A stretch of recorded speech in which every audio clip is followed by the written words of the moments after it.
అందరికీ నమస్తే అండి. కూటమికి పట్టిన అతిపెద్ద దరిద్రం అంటే ఆ మాట వాడాలో లేదో నాకు తెలీదు. కూటమి ప్రభుత్వానికి పట్టిన అతిపెద్ద దరిద్రం ఆ కూటమి ఎమ్మెల్యేలే.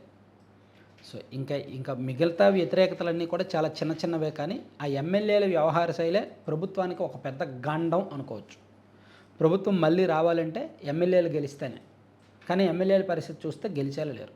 ముఖ్యంగా ఉమ్మడి కర్నూలు జిల్లా పరిధిలో ఉన్న వాళ్ళు కావచ్చు, ఉమ్మడి నెల్లూరు జిల్లాలో ఉన్న కొంతమంది ఎమ్మెల్యేలు కావచ్చు, ఉమ్మడి కడప జిల్లాలో ఉన్న కొంతమంది ఎమ్మెల్యేలు కావచ్చు, అండ్ ఉమ్మడి అనంతపురం జిల్లాలో ఉన్న కొంతమంది ఎమ్మెల్యేలు కావచ్చు. ముఖ్యంగా ఈ ప్రాంతంలో ఇదంతా కూడా వైసీపీ కంచుకోట లాంటి ప్రాంతాలు. అదంతా కూడా వైసీపీ బలంగా ఉండే ప్రాంతాలు. అక్కడ విపరీతమైన గాలిలో కూటమి ఎమ్మెల్యేలు గెలిచారు. ఆ గెలుపుని వాళ్ళు నిలబెట్టుకొని భవిష్యత్తులో మళ్ళీ గెలవడానికి దీన్ని పునాదిగా వేసుకోకుండా దొరికిందే అవకాశం, ఇక మళ్ళీ గెలుస్తామో లేదో కూడా తెలియదు, సో ఇప్పుడు మనం అధికారాన్ని అనుభవించేద్దాం, సో మన ఈగోని సాటిస్ఫై చేసుకుందాం, దొరికినంత దోచుకుందాం అనేటట్టు వ్యవహరిస్తున్నారు. అనంతపురం జిల్లాలో మరీ దారుణంగా ఉంది పరిస్థితి. మనం ఆల్రెడీ గతంలోనే చెప్పుకున్నాం. ఈ ఫిబ్రవరి నెల మ్యాగజైన్లో కూడా రాశాం. ఒక అనంతపురం ఎమ్మెల్యే గారు ఎంత దారుణంగా పరిస్థితి ఉంది, సొంత పార్టీ కార్యకర్తలను ఏ విధంగా వేధిస్తున్నారు, తన అనుచరుల ద్వారా ఎంత దౌర్జన్యానికి పాల్పడుతున్నారని చెప్పుకున్నాం.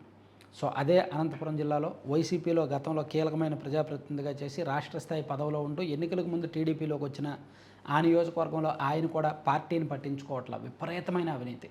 అలాగే ఫస్ట్ టైం మరో మహిళా ఎమ్మెల్యే. ఇలా వాళ్ళ పరిస్థితి అలా ఉంటే కడపలో నిన్న చూసాం. ప్రోటోకాల్ లేదని స్టేజ్ మీదే అధికారుల మీద చిందులు తొక్కుతున్నారు ఎమ్మెల్యే గారు. సో యాక్చువల్లీ నేను ఆ వీడియో చేసినప్పుడు ఏమైనా ఎమ్మెల్యే గారికి మద్దతుగా కామెంట్లు వస్తాయేమో అనుకున్నా. ఆ వీడియో చేసినప్పుడు ఆలోచించాను, అందుకని చాలా జాగ్రత్తగా సాఫ్ట్గా చేశాను. కానీ ఆ కామెంట్లో ఒక్కటి కూడా ఎమ్మెల్యే గారికి పాజిటివ్గా రాలా. ఎమ్మెల్యే గారి అభిమానులు కూడా ఆమె చేసిన పనికి ఆమెనే తప్పుపడుతున్నారు. సో ప్రోటోకాల్ ఏంటి? జేసీ గారిని ముందు పిలిచి తన తర్వాత పిలిచారంట, అందుకు ఆమె కోపం వచ్చేసిందంట. స్టేజ్ మీదే అధికారులను పట్టుకొని సారీ చెప్పాలంట వాళ్ళు వచ్చి. ఎంత అహంకారం అండి! ఎందుకంత? అక్కడేం పోయింది? సర్దుకుపోవచ్చు కదా, పదవులు శాశ్వతమా? సో ఎందుకో మరి ఈ ఆలోచన ఉండట్లా. ఇలా కొంతమంది ఎమ్మెల్యేలకి విపరీతమైన అహంకారం, విపరీతమైన అవినీతి, కొంతమంది అసమర్థత కారణంగా జనంలో చులకనవుతున్నారన్నమాట. సో ఇది పార్టీకి అండ్ ప్రభుత్వానికి తలనొప్పిగా మారుతోంది. గతంలో కూడా ఇదే ఎమ్మెల్యే గారు గతంలో కూడా ఆగస్టు 15వ తేదీలో కూడా ప్రోటోకాల్ విషయంలో గొడవ చేశారు. నేను నిన్నే ఒక పాయింట్ లేవనెత్తాను.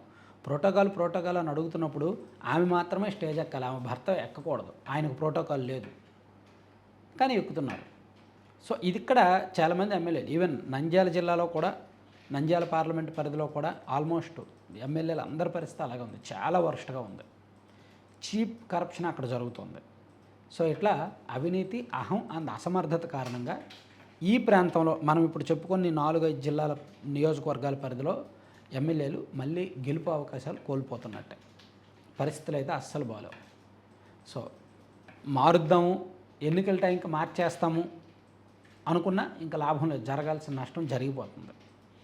ఆల్రెడీ ఇంకా పరిష్కారం లేని సమస్యలు పెరిగిపోతున్నాయి. పోనీ పబ్లిక్ రిలేషన్స్ బాలేవు, క్యాడర్ రిలేషన్స్ బాలేవు, వీళ్ళ పనితీరు వరకు కొంత పర్వాలేదు అనుకోవడానికి కూడా లేదు. పబ్లిక్ రిలేషన్స్ లేవు, క్యాడర్ రిలేషన్స్ లేవు, క్యాడర్లో విపరీతమైన వ్యతిరేకత, వీళ్ళ పనితీరు, వీళ్ళ అసమర్థత, వీళ్ళ అవినీతి, వీళ్ళ అహంకారం, వీళ్ళ సొంత వ్యవహారాల కారణంగా పార్టీకి ప్రభుత్వానికి మాయను మచ్చతేస్తున్నారనమాట. సో అందుకే ఒక రకంగా పార్టీ పెద్దలు కూడా ఎప్పటికప్పుడు తలలు పట్టుకుంటున్నారు, పిలుస్తున్నారు, కౌన్సిలింగ్ ఇస్తున్నారు. ఇంక వీళ్ళు కౌన్సిలింగ్ కాదు, ఒక రోజంతా సెపరేట్గా ఒక క్లాస్ తీసుకోవాలి. అయినా మారతారో లేదో.